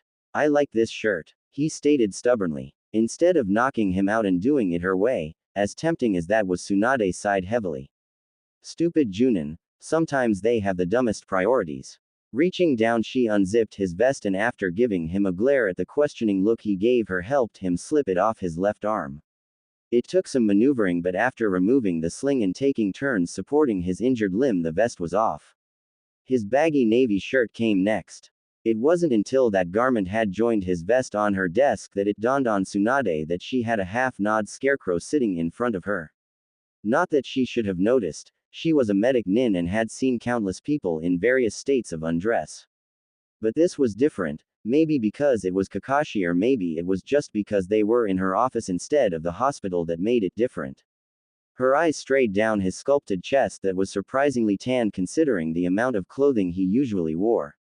It was definitely Kakashi, she decided as she tried to keep herself from drooling.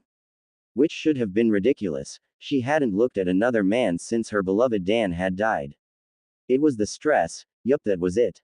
The stress of the day had her trying to distract herself. "Focus, Tsunade, focus." She berated herself as she forced her eyes to inspect the cast on his arm and nothing else. Kakashi smirked as he watched the trail the Godame's brown eyes took before she directed her attention to his injury. So maybe stripping in front of the woman hadn't been such a bad idea after all. His body obviously affected her. Good to know. He chuckled to himself as he filed the information away for later use. "So do you want to tell me how you managed to shatter your arm in 3 places?" Tsunade asked as she went to work piecing the bones back together. They were already in relatively the right places, but the swelling in the surrounding tissues had caused some problems. Her words almost sounded more like a question than an order, but the scarecrow knew better. And seeing as he had wanted to talk to her about Naruto's strange behavior, he didn't try any stalling tactics. He just acted like he was giving a report and quickly went through the morning's events as well as the results of the fight Naruto had with his friends only a short time ago. Tsunade used the excuse that she was listening to what he had to say for the reason she was taking so long with his arm. After hearing that Naruto had beat the snot out of Kiba again, as well as used several other of his fellow Junin as punching bags, she told Kakashi in more detail what the boy had done to the Anbu, thus the reason she had kicked him out of the office. "Personally, I think he lost it because of what the idiot said about Temari-san," Tsunade confided as she unwrapped the cast and splints from the copy nin's now mended arm. "Could be," the silver-haired man agreed. "But tell me, Tsunade, do you know the status of the Kyuubi?" he asked as he slowly flexed his hand and elbow. His arm was still a little sore but usable. "What do you mean by that?" the blonde woman asked as she placed her right palm in the center of his chest to prevent him from standing. While she had him there, she might as well give him a more thorough checkup, she decided. Especially after what he had said about his earlier morning bout with Naruto. If the man had tried to brush off a shattered arm, God only knew what other injuries he could be hiding. It had nothing to do with wanting to keep him shirtless just a little longer. Kakashi tried not to shiver when the warmth from her palm slowly started spreading through his body. "Now this kind of examination I could do more often," he decided as he felt his muscles start to relax as his right eye dropped slightly. "What were you saying about Kyuubi?" Tsunade prodded with a smirk of her own. The legendary healer had never actually worked on the scarecrow before, and she found it amazing just how sensitive he was to the chakra she was using to relax him for the examination. "He's gone," Kakashi mumbled, trying to wake up enough to speak coherently. "Gone? What do you mean gone?" "There's no sign of the demon," Kakashi clarified, giving his head a shake. This morning Naruto's bloody hands didn't heal, and in his bout with Lee he ran out of chakra and collapsed, Luckily the fight had ended or Lee could have really injured him. That's an oxymoron, Tsunade stated. The words Naruto and injured just don't go together. Because he was sitting, Kakashi actually had to tip his head back slightly to look her in the eye. But the fact remains that he is injured. The bandages on his hands were bloody after his fight with Lee, and Naruto is usually healed almost instantly. Tsunade frowned as she digested that information as she finished her examination. I haven't noticed any change in his energy, nor has he mentioned anything. But I'll have a talk with him and see what's going on. Kakashi nodded and made to stand, but a hand on his shoulder held him in place. One more thing, Tsunade told him while the fingers of her free hand hooked onto his mask. Before she could blink, strong fingers wrapped around her wrist, effectively stopping the movement. His black eye gave her a look that was part warning and part challenge. Your face is cut, she told him, even as she wondered why she was explaining herself to her patient. It's fine. Was it her imagination or had his voice dropped an octave? Just leave it, he ordered softly. Now Tsunade never took orders, and she sure as hell wasn't backing down from the now clear challenge in his gaze. Shut up, Kakashi. Stepping closer, she used her free hand to jerk the cloth off his chin. And then she just stared. Beautiful was the only word she could think of to describe the silver-haired shinobi's face. His finely sculpted features were flawless. Even the hint of a scar that was barely peeking out from under his slanted headband did not distract from its perfection, however the angry red cut across his cheek did. With a gentle touch she channeled healing chakra into her fingers and slowly traced them across the cut. The wound quickly closed, and soon there was nothing but a faint line remaining that would soon fade on its own, leaving no trace of the damage. They're all finished, she murmured as her fingers slowly trailed down his cheek and jaw before leaving his face. Kakashi smiled and her eyes were drawn to the seductive curve of his lips. It should be illegal for a man to be this good looking, she decided. Thank you. How long before my arm is back to normal? Kakashi asked. He had to admit that he was enjoying himself.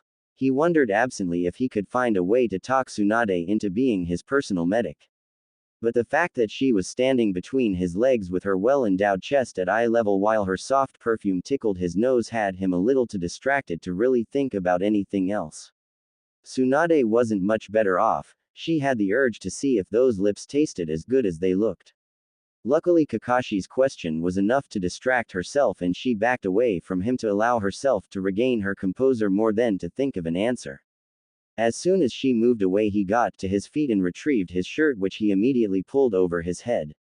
The bones should be completely healed in about a week, but I want you to take it easy for at least 2 if you can. She was glad that her voice at least sounded normal, even if her brain was screaming that it was a crime to have that body covered up. I guess it depends on what kind of missions I get for that, Kakashi replied as he tucked in his shirt then reached for his vest. Tsunade could have slapped herself. Of course, I'll make sure you have the next 2 weeks off, she assured him. Kakashi smiled, and since his mask still hung around his neck so she got a full view of it. I appreciate it, Tsunade, but do you think there is any way I can get a little more time off? The Hokage blinked. The scarecrow never took time off. That's an unusual request coming from you, Kakashi, she commented. Yes, I know, but there is this project that I have wanted to work on for a while and have yet to find the time to devote to it. Okay, that is officially the weirdest thing that I have ever heard coming from this mon's lips, Tsunade decided. She mulled over his request for a moment. Life in Konoha was quite quiet since both Orochimaru and Itachi had been killed. But with the possible re-emergence of the Akatsuki, that could change. Tell you what, Kakashi, take the time off to get yourself healed up, she told him as he shrugged into his Junin vest and zipped it up. And then, as long as we don't get any missions that need your expertise, you can take as much time off as you need. Kakashi stopped and blinked at the petite blonde. She was actually going to give him that much time off. Are you sure it won't be a problem, Hokage? His sudden return to formally addressing her for some reason annoyed Tsunade. It's no problem. You have given a lot for Konoha, so I don't see why you can't have all the time you need. She held up a finger. Provided you inform me if you are going to be out of Konoha for more than a day. Kakashi grinned, flashing his even white teeth before he leaned down, and before Tsunade could react he surprised her by kissing her cheek. Thanks, You're a doll. Then with a wink he pulled his mask up to once again cover his face, then without another word turned on his heel and walked out of the office whistling softly, leaving a stunned Tsunade behind him. Kakashi was part way down the stairs when he heard his name screamed so loud that the walls shook. With a chuckle he teleported away before a furious blonde could catch him and pound him into the ground. Life could be so much fun sometimes, he really should have started having this kind of fun a long time ago, he decided. A moment later he reappeared outside a very familiar house. Without bothering to knock he opened the door and walked in. As soon as he was inside he closed the door and kicked off his sandals. Iruka, I'm starved, what do you have to eat? He called. As he headed down the hall towards the kitchen he pulled down his mask just as the dark-haired Chunin appeared in the doorway ahead of him. You're late, Kakashi. He growled. Kakashi smirked. Aren't I always? Iruka rolled his eyes before disappearing back into the kitchen. There's your usual late, then there's late, and you're late. He barked. Sorry. Something came up. The scarecrow apologized. As he entered the kitchen he completely pulled off his mask and forehead protector before running his fingers through his hair and sitting down with his feet propped up on the table. So what's the excuse this time? The scar-faced teacher demanded. You know I took the day off for this outing. It was Kakashi who rolled his dual-colored eyes at that. I tried to tell you that the weekend would have been better. He defended. And besides, this time I really was unavoidably detained. And I'm the Hokage. Iruka snorted before moving to the fridge where he started pulling out bento boxes as well as some fruit.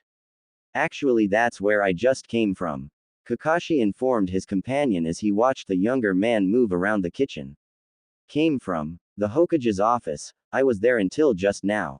Iruka gave him a suspicious look before disappearing behind the island counter. You said you had the day off today. I did, but a small incident came up and I had to talk to the Hokage about it, and while I was there she made me stay until she fixed a small injury I got sparing. The teacher's head reappeared. How small is a small injury? But the silver-haired man waved a hand at his question. Doesn't matter. Kakashi. Came the warning growl. The scarecrow shivered at the sound. Iruka was obviously a little more pissed than he normally would be, and unbeknownst to most people, an angry Iruka made a furious Tsunade look like a teddy bear. Fine. The Jonin grumbled. A broken arm and a cut on the face. Iruka moved to the table, bento boxes in hand. Get your feet off the table. The copy nin immediately complied. Your face looks normal, he commented as the boxes were set on the table. She's good, Kakashi replied with a grin. Iruka shook his head at the rather obvious comment as he went to make tea. High praise from you. You hate medics despite the fact that your former student is one. Yeah, I know, but she can work me over any time. The Junin chuckled. Iruka's brows went up at that. Now that sounds like a double meaning. Another chuckle was all that greeted that statement as Kakashi's feet returned to the tabletop and he tipped his chair back on its rear legs. So let me get this straight. Iruka said as he poured hot water into a teapot. You broke your arm, I'm guessing with Naruto or soon thereafter. Then instead of going and getting it fixed and coming here so we could go on the trip we have been planning for 3 weeks, you procrastinate the day away, probably while sitting on your ass before going to see the Hokage to talk, and then you finally got around to coming here. That's about it, Kakashi confirmed with a nod. Bullshit. You just don't want to take this trip like you promised you would. The Chunin stated, picking up the tea tray. Kakashi shrugged. It was your idea. Then he grinned. You're not jealous, are you? He asked, a teasing glint in his eyes. I thought I told you to get your feet off my table. Iruka grunted. Kakashi only leaned back farther as his grin got wider. You're just pissed that instead of being here I was stripped to the waist while a beautiful woman had her hands all over me. You're nuts, Scarecrow. Now move the feet. Iruka was now beside the table. Kakashi's eyes danced, his grin turned to a taunting smirk. I kissed her, you know, had to thank her somehow. The silver-haired Junin didn't get a chance to continue his gloating or see the teacher's reaction, but he felt it as his feet were suddenly kicked up into the air, which sent both Junin and chair crashing over backwards. I told you to keep your feet off. Iruka stated as he set down the tea tray, then took a seat in another chair. The Scarecrow didn't answer right away. He had fallen on his right side and had automatically used his arm to try to break his fall. The already sore limb was now throbbing again. Rolling onto his feet, he carefully cradled the aching limb against his side, suppressing a groan as he used a foot to right his chair so he could sit down again. Iruka had been watching him closely and his eyes were now filled with concern. You really did injure yourself. No shit, Sherlock. Kakashi snapped. Sorry, I was just looking forward to today. Opening the lunches, he set one in front of Kakashi before pouring tea for both of them. So eat, then we can get going. We'll have to travel faster than we planned, but we can still make it. We're not going anywhere. The copy nin stated bluntly as he slowly flexed his right arm. Why? Iruka's fingers started drumming on the table, a sure sign he was going to get irritated again. Because, Kakashi said, picking up his chopsticks and pointing them at the teacher. You have to go have a talk with your son. Fingers stopped in mid-air as Iruka gave him a confused look.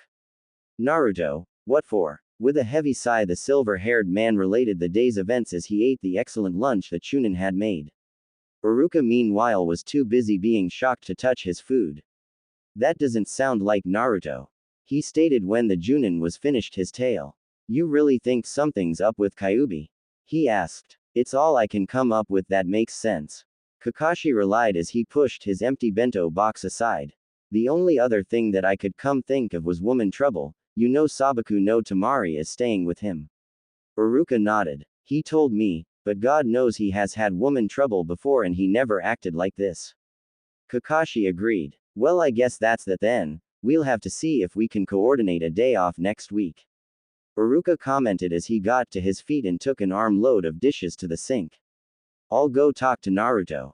Kakashi decided to wait to say anything about his extended time off. Instead, he leaned back in his chair again. Do you want to play some Scrabble first? There was the sound of glass breaking as Iruka slammed the tea set into the sink. Scrabble. You come in here to tell me about a whole bunch of stuff I need to talk to Naruto about right away, and now you want to play Scrabble. The Junin shrugged. Why not? Another hour or so won't hurt. The look Iruka gave him could have frozen a volcano. I am going to go see my boy, he announced in an equally cold voice as he headed for the door. Why don't you do the same? You haven't gone to visit Sasuke and his family in a long time. I saw him today, Kakashi retorted. Iruka was the only one who knew that the copy nin saw his fellow Sharingan user as family. The teacher stopped mid-stride. Him, not his family. Now get you lazy ass out of my kitchen and go visit. An almost evil smirk curled the scar-faced man's lips. Consider it payment for wrecking my day. Kakashi shuddered. That is cruel and unusual punishment, Iruka. Those kids are holy terrors. The smile stayed on the Chunin's face. Enjoy. I'll ask Obito how it went when I see him at school. Kakashi groaned and slowly got to his feet while pulling on his headgear, then joined Iruka at the door. Have fun. The dark-haired man chuckled as he opened the door. You're such a bitch sometimes. Kakashi grumbled, which earned him a smack on the back of his head as he stepped outside. Why couldn't people just leave him alone? Naruto wondered as he settled himself down on the wide limb of a tree deep in the forest of death. Just because he was having a bad day, it seemed like everyone had to stick their noses into his business.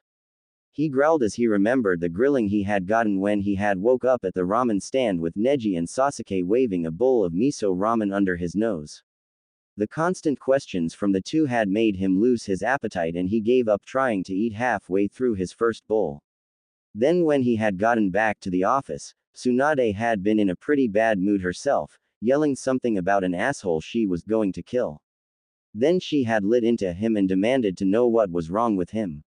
He had told her to mind her own business, at which point she kicked him out of the building and told him not to come back until he had his head out of his ass. Look who's talking. Naruto grumbled now that he was alone. After leaving the Hokage tower, he had gone to his favorite brooding spot, on top of the Hokage monument. There was no way in hell he was going home. He still hadn't wanted to see his house guest at that point as it had still been early afternoon. Naruto had started to calm down a bit when Iruka had showed up. And after taking a seat next to him, his former teacher, who was now more of a father figure to him, gently asked what was wrong. It had been the first time in a very long while that Naruto had not been able to tell the Chunin everything that was on his mind. It hurt, Iruka understood him perhaps better than anyone, but in this case he just couldn't tell him the cause of his current emotional state, partly because of promises made and partly because he didn't want to think about what was really bothering him. In the end, Iruka had finally asked a question that he could answer, and Naruto explained how he had sealed Kyuubi. After that, the rest of the conversation had consisted of answering all the questions that Kakashi had posed and the teacher passed on. It was during that conversation that the blonde discovered that his split knuckles had in fact healed, thus making it apparent that not all of the effects of the Kyuubi were gone, merely lessened. By the time Iruka took his leave, saying something about saving a Junin from torture, Naruto was feeling a little more relaxed, even if he did feel a little guilty for all the still unanswered questions in his surrogate father's eyes. That was when Naruto had decided that the only place he could get any peace was in the Forest of Death, a place he personally found to be very relaxing. So now he sat by himself surrounded by nothing but trees and the occasional animal, but today he was anything but relaxed. He was about to declare the day the worst of his life when the image of a navy-haired woman flashed through his mind. He cringed as other memories tried to surface as well, and he forcefully pushed them away. Why me? He groaned aloud as his head moved back to rest against the tree trunk behind him. Closing his eyes, he concentrated on nothing but the sound of his heartbeat and the surrounding forest. He must have fallen asleep because the next time he opened his eyes the sun was just starting to touch the horizon, and he found that he was feeling a bit better than he had earlier. Time to head home. I was rude to Temari this morning and I should apologize to her before she goes to bed. With that thought, he got to his feet and stretched. He had to admit that his bad day really had nothing to do with her. He had issues of his own and she just happened to set off some of them. He knew it hadn't been a good idea to let her stay with him. With a shrug, he teleported to the forest perimeter. That was his problem, he was just going to have to deal with it. After all, her brothers would no doubt be arriving soon to collect her. Then he would have his house back to himself. Naruto's somewhat better mood lasted until he was facing the door to his apartment. God, I don't want to go in there. He groaned silently as he stood there staring at his door until he realized how stupid he was being and finally entered the apartment. Temari. He called quietly when he didn't see her anywhere in the main living area. He quickly checked the couch to be sure before heading towards the bedroom. It too was empty, eerily so. Some of her new clothes were strewn across the room, and considering the cleaning binge she had been on since she arrived, the sight worried him. He then noticed the light on under the closed bathroom door, so he moved to it and knocked. Temari, are you in there? Again silence greeted his words. Naruto tried to ignore the knot that was starting to form in his gut. She wouldn't fall asleep in the tub, would she? He knocked again as he tried to push the thought away. He was reaching for the doorknob when Temari's words from the night before echoed through his head. I'd be better off dead. The words were accompanied by a flashing image of his bathroom painted red with blood. Naruto panicked and the door was flung open to reveal nothing. The room was as empty as the rest of the house, only used towels decorated the side of the tub and floor. The sight should have calmed him down, but the fact that his apartment was completely empty had him more worried than before. I should have come back sooner. He cursed himself as he headed back into the kitchen, hoping that maybe she was there and he just hadn't seen her. The silence was starting to get suffocating as he scanned the room. Where would she go? The balcony door was open like he had left it that morning. A bakery box sat on the counter beside a tray of tea things. He touched the porcelain pot and found it still slightly warm. So she was here not too long ago, but where? His eyes went wide. The hospital, shit. The rest of the dialogue running through his head as he headed for the balcony door is not printable. Partly because I can't come up with suitably colorful swear words. He was already looking for any sign of the flaxen-haired woman on the streets below as he hopped onto the railing.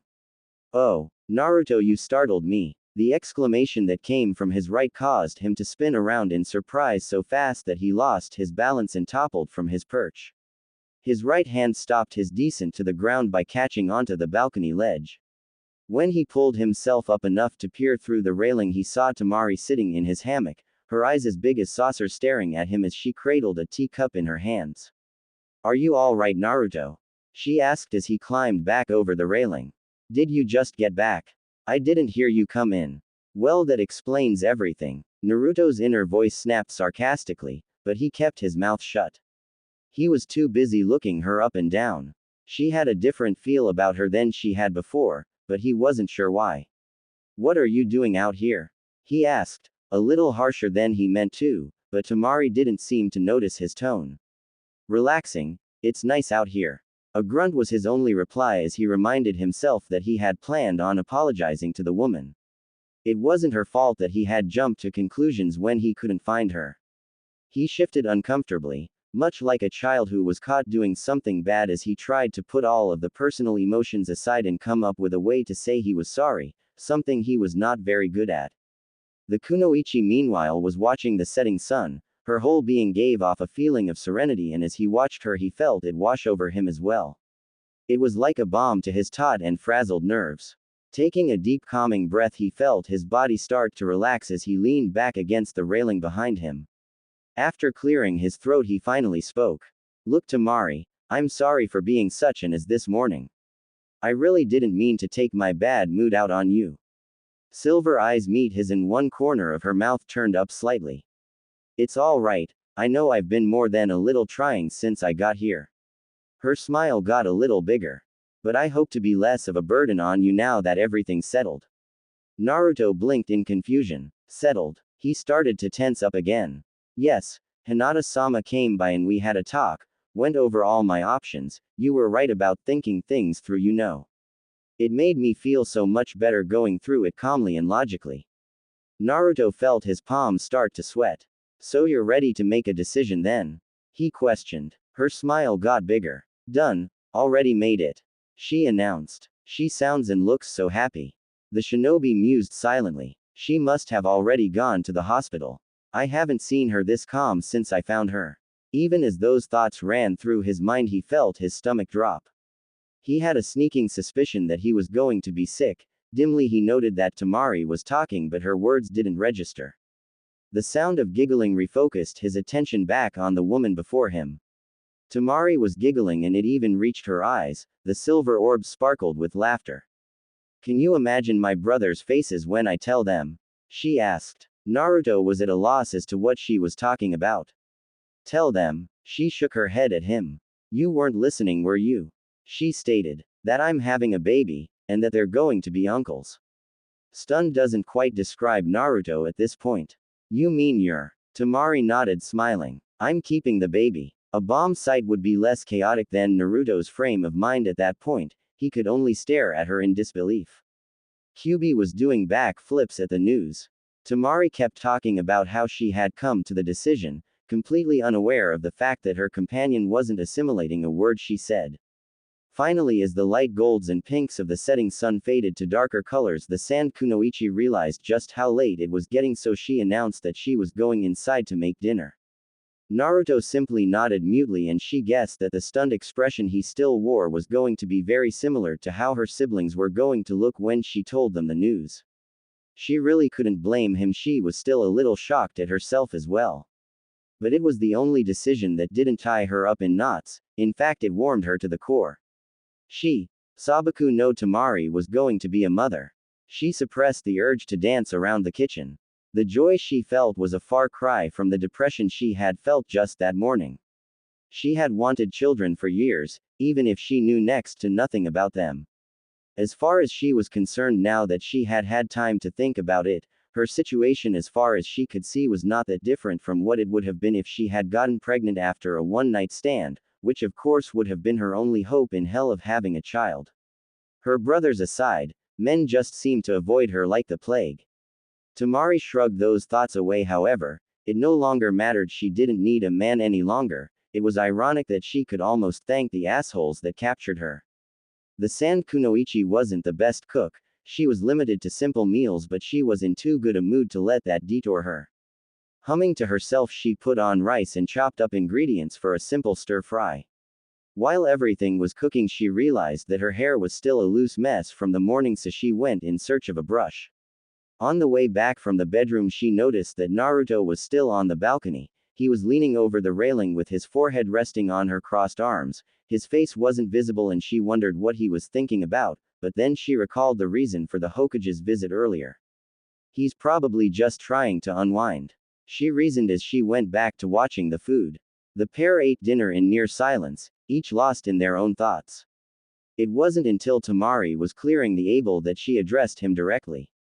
Naruto, can I ask something of you? The big blonde nodded, but he didn't make eye contact with her, which made the San Kunoichi a little nervous. Wringing her hands, she cleared her throat slightly before she continued. Would you perhaps consider being my baby's godfather? Naruto's head jerked up, startled. What? I don't want you to feel obligated to or anything, I just want to have a good role model for my child. She laughed nervously. I just don't think an emotionless sand slinger and a hentai puppet master are the best choices for the majority of the job. Temari could tell her friend was speechless, so she hurried to assure him that she just wanted him to think about if.